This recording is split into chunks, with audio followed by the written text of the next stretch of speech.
What's up everyone?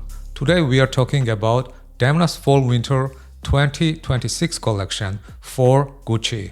This was his first runway show after leaving Balenciaga last year, and naturally the anticipation was enormous. We had massive waves across social media. Everyone was talking about the show. And as you already know, most people did not take this collection well. Everyone expected something grandiose, a theatrical reset, something groundbreaking. Instead, what they saw felt restrained, simple silhouettes, nothing overly constructed or avant-garde. It was more about attitude and vibe rather than craftsmanship spectacle. And that disconnect caused real rage online. Critics described the collection as simple, cheap-looking, uninspiring, and a weak imitation of Tom Ford's Gucci era. Those are valid points, and I understand that perspective. But let's approach this differently. Before judging if the collection worked or failed, there is a bigger question to ask. What does it actually mean for a runway show to be successful? And the answer is not straightforward. It's a balance of craft, commerce, and cultural relevance. It ultimately depends on the designer's goals at the moment and whether they manage to achieve them. But above all, it comes down to one key question: what problem is the designer trying to solve? In this case, Demna's first and most important mission was not to create an art moment or invent a new color. It was to help pull Gucci out of a financial swamp. Gucci sales fell roughly 22% in 2025. That's like a big crisis. When Demna stepped into Gucci, he inherited a brand struggling after two extremes. Under Alessandro Michele, Gucci reached a maximalist peak. Layered, intellectual, romantic, eclectic, critically adored, but eventually too heavy at retail, too niche. Then came Sabato de Sarno's reset. Minimal, clean, quiet. But in trying to simplify, Gucci's identity almost faded. The emotional charge softened too much. So, Demna entered the brand that desperately needed clarity, urgency, and sales. If he delivered a conceptual masterpiece that everyone applauded but nobody bought, that would be a failure. Because of that reason, he builds a collection around what he thinks will sell. In the industry, we call this merchandising-led design.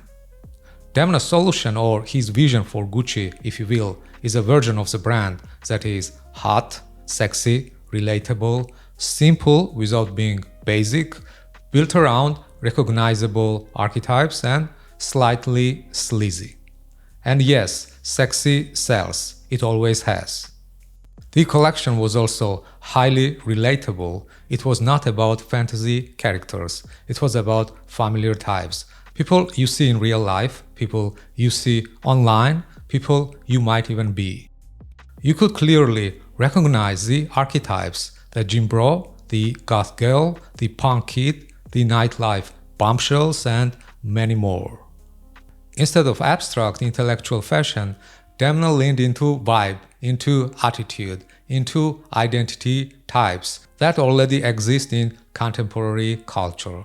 The silhouettes were simple: slim tailoring, low-rise trousers, muscle tees, body-skimming dresses, leather jackets. Nothing overly constructed, nothing theatrically avant-garde. Once again, this is Demna betting on what he believes will sell best. More clarity, more body, more attitude. It was vibe, the casting, the walk, the posture, the energy, everything felt intentional. It was not about jaw-dropping garments. It was about instilling a mood. Alright, let's tackle the biggest controversy, the Tom Ford references. The collection heavily nodded to Tom Ford's iconic era at Gucci. And critics went wild. Why go backwards? Why not create something new? Why dwell in the past? Valid points. But as always, the context matters.